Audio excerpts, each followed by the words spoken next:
This is Ryan Watches a Movie, where we get our friend Ryan to watch a movie and tell us what he thought. Going balls out in the lumberyard, watching the grunion crawl magi.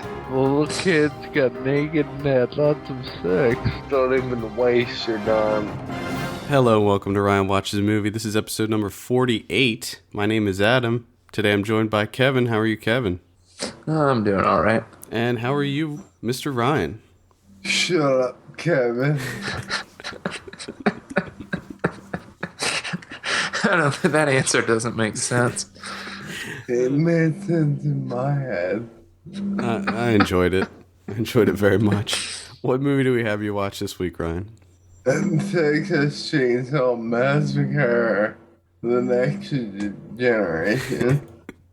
What? Texas. What's it called? Exactly. It doesn't matter what it's called. It was fucking retarded. Texas Chainsaw Massacre, The Next Generation. This is the fourth Texas Chainsaw Massacre movie, and we picked this in honor of Texas Chainsaw 3D coming out this week. This came out in 1994. It was written and directed by Kim Henkel.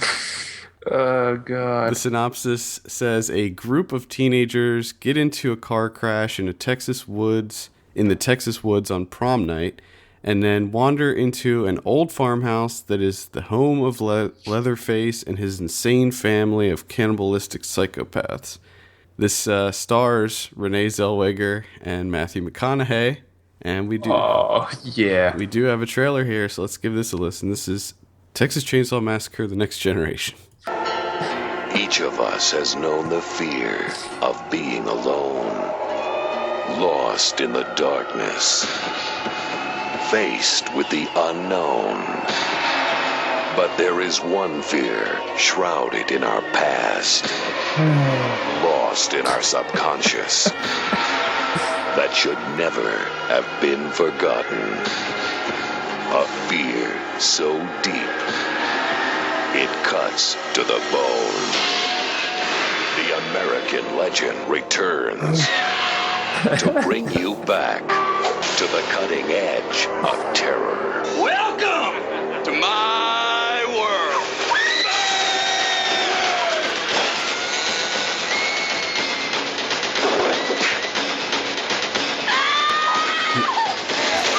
That all you got, huh? Don't you dare touch me. If you're gonna kill me, then do it.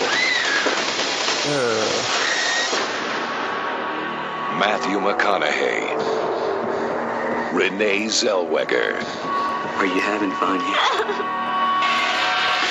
Texas Chainsaw Massacre: The Next Generation. If looks could kill, he wouldn't need a chainsaw.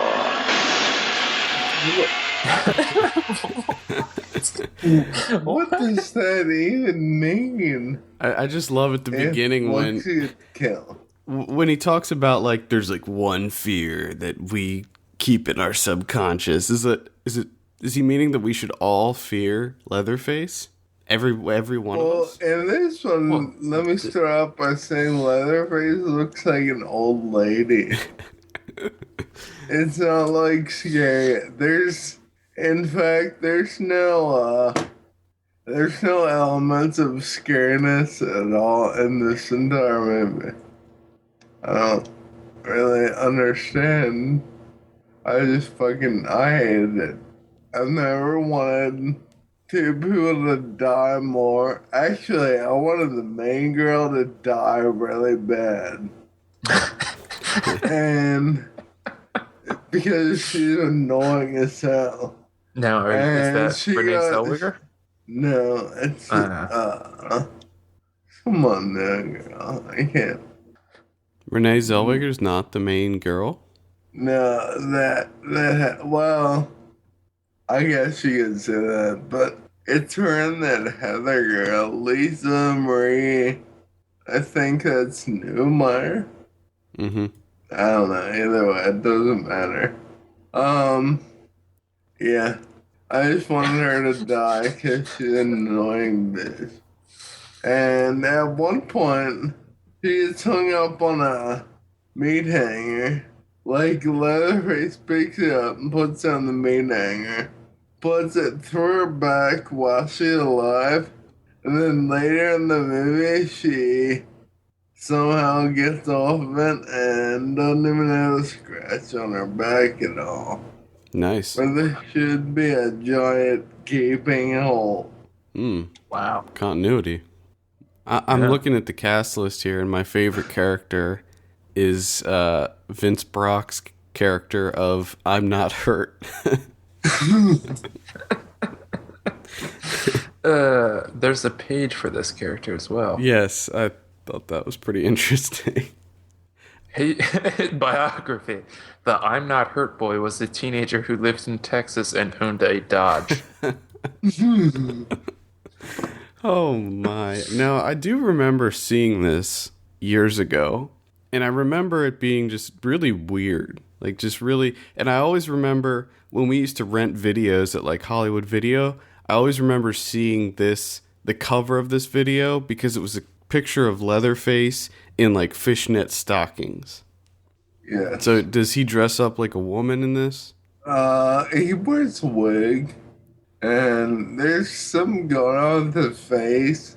Like, part of it's not his face, and part of it is, but I'm pretty sure it's all the same. It's all supposed to be the same face, totally, but it's not. I don't know if that makes any sense. Didn't. Not really, but I did not follow you at all. we'll just Very lost. His face is like around his mouth area and below looks like it's really his face. Okay. But as you go up, like around his eyes. right. So it's like a partial mask of some Yeah, kind. but it looks like a full mask. Well, that's the whole thing with Leatherface is that he wears someone else's face as a mask. Yeah. That's why they call him Leatherface. I call him asshole. Asshole face. Yes. You call everyone asshole. Yeah. So, is that pretty much just the plot? Group of teenagers get terrorized by Leatherface, and Matthew McConaughey. There's so many holes in the story that it's really hard to follow, but from what I gather, there's prom night, and there's some shitty acting, and then they go and somehow they're in this town, which they've apparently grown up in because they're going to prom there, which means they get out of high school there. And they get lost in this town that they know so well. And Leatherface and Matthew McConaughey and some other crazy bitch, all they do is get naked and like try to kill people, and that's pretty much all you need to know. Okay. The budget for this movie is $600,000, so that pretty much tells you the story right there. Actually, that seems kind of high to me.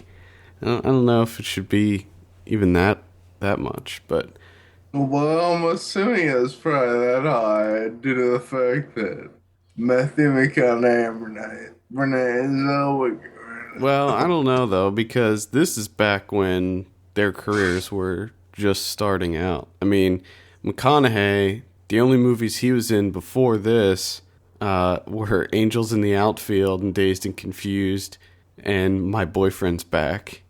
As guy number 2. I don't even remember him in that movie, but man, that was a great movie. Zombie comedy.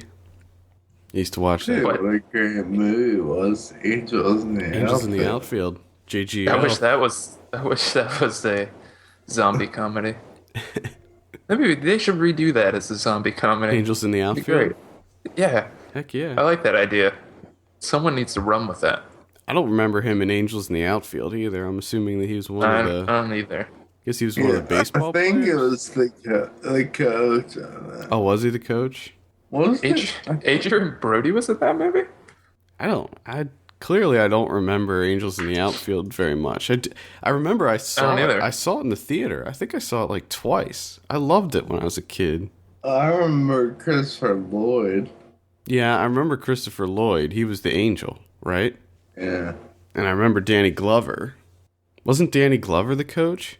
I thought Danny over. I don't know. It's been years since I've seen it. Can't keep my facts straight. Tony Danza. However, That's all you need to know. you will be glad to know that in this Matthew McConaughey says, "All right, all right, all right." I like it. I like the way you say it better. All right, all right, all right. Oh, God. He says that I have no, like, it has no context in the script at all, no purpose. He just kind of says it. I think it's interesting that that's kind of like that's like his trademark. Yeah, and he gets it into like every movie almost. I think it's interesting. I wonder if that's a part of the contract. That's like one of his prerequisites to work. He's like, I have to be able to say that line at some point in the film. Yeah, I mean, like, I don't want to get too off topic, but I just thought of this. Like, do they put that in the script? Because usually scripts get written before casting is done. So you would think that they would add that. They would add that in once McConaughey gets on board. Like, okay, we got to fit this in somewhere. I feel as though that he probably gets hired, and then he gets a copy of the script, and he has a special all right pen, and he gets to pick wherever he wants to say it, and then they give it back. And then I feel like he just says it out of nowhere. I bet. Whenever the mood strikes him right, he says it. He just ad-libs it. I bet he doesn't like doing it. I bet he hates it. Because think about it. Like, everybody he meets probably says that to him. Mm-hmm. He probably hates it. Well, then he should have been the asshole and started doing it. Well, I don't know. I don't know if he realized it would take off. Like it well, he should know that. He should know that. I don't know. Either way, out of the $600,000 budget, this only made $141,000 at the box office. So does that mean it was released like at the box office? Because I'll tell you right now, whoever paid any money to go see this is stupid as fuck. Well, I'll tell you, I've seen a lot of bad horror movies, so probably people did go see this. I mean, if I was only 10 when this came out, but if it was now, I'd probably go see it. I'm probably going to go see the new one. So, well, it says that it was originally released in '94 as The Return of Texas Chainsaw Massacre, and then it was pulled and then re-released in '97 under the title The Next Generation. So, there you go. Yeah. They must have got the Star version or Star Trek name and tried to run that. The Next Generation. Oh, probably what happened was when this originally came out, McConaughey and Zellweger weren't big names, and then in '97 they probably had some time to gain more fame, and they probably rebranded it, with them being on the cover and everything. Well, you can get the original, The Return of Texas Chainsaw Massacre, in its original format. It's on Laserdisc in Japan. So just we gotta try and track that down. We'll put that on the site for sale. I'm going right to eBay right now as we speak. If anyone has Laserdisc player, please also donate that. Yeah, please include the Laserdisc player. Thank you. Do you think the Laserdisc players have HDMI outputs? Probably not. It might be a problem. When did Jerry Maguire come out? 96. So it's before that. It is not on eBay. Jerry Maguire came out in 96? Yeah, it did. Wow. So that must be it. Because she got really big after Jerry Maguire. Yeah. I bet that pissed her off.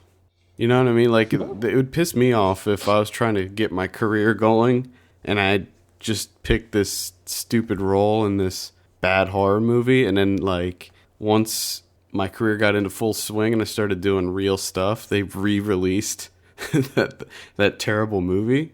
Yeah. She got to make out with Matthew McConaughey. And apparently every girl loves him, so maybe she liked that fact. And that's why she's in this movie. Not a total loss then. Let's talk about Kim Henkel. Directing credits include the Texas Chainsaw Massacre: The Next Generation. That's it. I didn't know that he wrote the original. Yeah, he wrote the original and this one, and I think all the other ones, he has a writing credit because he created the characters. Yeah. But I don't know if he actually wrote any of the other Chainsaw ones. I doubt it. Doesn't look like he did. He did write Bone Boys. Yeah. Excuse me? Bone Boys. What The gut-wrenching, non-stop roller coaster ride through the hellish underbelly of inner city America. Wow. That's what Bone Boys is about. Might have to look into this, Bone Boys. Yeah, you're gonna have to check it out. You are what you eat, apparently. It's inspired by A Modest Proposal. Ah, okay. Okay. So there you go. Modestiano. What? He's pretty good, yeah. It's inspired by Bone Boys. Inspired by Modest Yahoo. Oh man, this episode's gone off the rails. Now, Ryan, if I recall correctly, you were a pretty big fan of the 2003 Texas Chainsaw Massacre. Because Jessica Biel was in it. That's the only reason. Well, no, I mean, I don't the movie. However, this movie, I don't even know, like, the acting is awful. The script's awful. Everything about, like, the script isn't even truly Texas Chainsaw Massacre. And like I said, I wasn't, like, horrified at all. So it was a waste of time overall. Yeah, I think for some reason, I don't know if I've ever seen the third one. I know I saw the second one. That was the one with Dennis Hopper. And they get really weird. Like, they're just strange. None of them are really good. I mean, maybe the second one in kind of a cheesy, tongue-in-cheek sort of way. But it's really never, even though Leatherface is so iconic, it's never really a series that took off. You know, like, you have so many Jason movies and Freddy movies, and some of the earlier ones were decent, but Texas Chainsaw is pretty much garbage from the ever beginning. since well, the first one's awesome. Yeah, I'm not including the first one. I love the first one. It's still like, But everything. I like it a lot because there's a guy in a wheelchair. there is a guy in a wheelchair. Yeah, And which one? the first one. Yes, there is. That's right. This I like how you like anything that has a guy in a wheelchair. And anything that has Jessica Biel in it. Yep. So if we could get both of those in one movie, Yes. I think Brian's mind would be In blown. a movie with Jessica Biel. Something tells me that there's probably at least one episode of Seventh Heaven that has somebody in a wheelchair in it. There has to be. There has to be. I can't stand the show anyway. But it has Jessica Biel in it. Yeah, but she's like, According to Ryan's law, you should love it. It's awesome. She doesn't look old enough to me in that show. Oh, okay. So It feels kind of weird when I'm like, oh wow. She's hot, but she's like 17. well, but the thing about it is she still did Seventh Heaven for 3 more years after the Texas Chainsaw Massacre. So is it you're into her from like Texas Chainsaw on? I need to know the rules here. I like how we're trying to figure this out. As over 21, I'm good with. Over 21. Okay. Yeah. So Jessica Biel from 21 on, you're into it. Into any movie. Yes. Did you see Valentine's Day? Did you see New Year's Eve? I did not. The Tall Man? I saw The Tall Did you see Man. The Tall Man? You guys are both gonna ask me all these movies, and I haven't seen any of them. I'm gonna start sending you nothing but Jessica Biel movies, and then you come back next week and you tell us if you still have the rule of if Jessica Biel's in Oh, it. it's good. jeez. I know. And also, if there's any wheelchairs in any of them. I know she's a terrible actress. Well, no, I wouldn't go that far. I don't think she's terrible. She just makes my eyes happen. I'm just saying that you shouldn't you shouldn't say, "Oh, I like that movie just because this person was in it."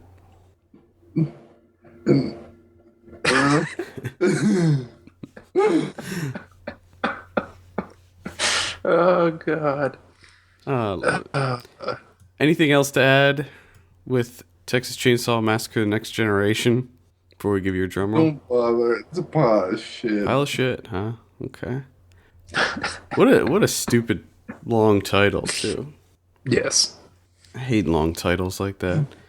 All right, Ryan, what do you give Texas Chainsaw Massacre: The Next Generation? 1. That's a 1 out of 10. Wow. Ouch. Looks like I picked a good one. Ouch. Because I was debating on which one I wanted to send you. Should have sent him the Jessica Biel one. But then he would have liked it. And it wouldn't have been fun to talk about. I don't think we really even talked about The Next Generation at all. Apparently there's nothing it to was- talk about. Matthew McConaughey gets naked and tries to kiss Renee Zellweger.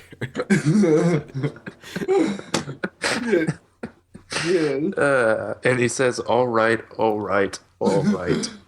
Well, dang it. Have you? Yeah, Are you maybe. interested in the new one, Ryan? Oh, and all, I guess. Have you seen any of the other ones besides the remake and the first one? No. No. I'll tell you the one that they made after the remake, I believe it's called Texas Chainsaw Massacre. The beginning was god awful. It was so bad. Well, this is right in line with this movie, then. Well, I don't think that the new one's going to be any good, but I do give them props for the trailers. The trailers are really good. Yeah. Like the sound design and stuff, really good. All right. I think that wraps it up. That's a 1 out of 10 for Texas Chainsaw 4 or 3 or what? Look at this, 4. man. Look, Matthew McConaughey. Hey, he had a great year this year. Yeah, he's on a roll. And fuck, what's her name? Heather. Heather? That's her real name. Heather? Heather? Lisa Marie Newmeyer. Yeah, I don't even know who that is. She's terrible. When you watch this, if you watch Yeah, that's- this, you're gonna If. wanna punch her in the face immediately. Okay. I have to say, you're making a really strong case for me to watch this movie. Yeah, I really want to see it now. You are selling the shit out of it, Ryan. Well, if you guys want to go ahead and be assholes and watch this movie, that's not my fault. All right. I think that does it. For all the latest film news and reviews, visit us at filmpulse.net. We want to hear your feedback. Send us an email, feedback@filmpulse.net, or call our voicemail line at 850-391-6071. Also, please take a minute to rate us on iTunes. We appreciate that very much. For filmpulse.net, my name is Adam. I'm Kevin. And we'll see you on Monday for our top 10 of 2012 and our top 13 most anticipated lists. See you later. God. Wonderful. The beast in me has had to learn to live with pain and how to shelter from the rain.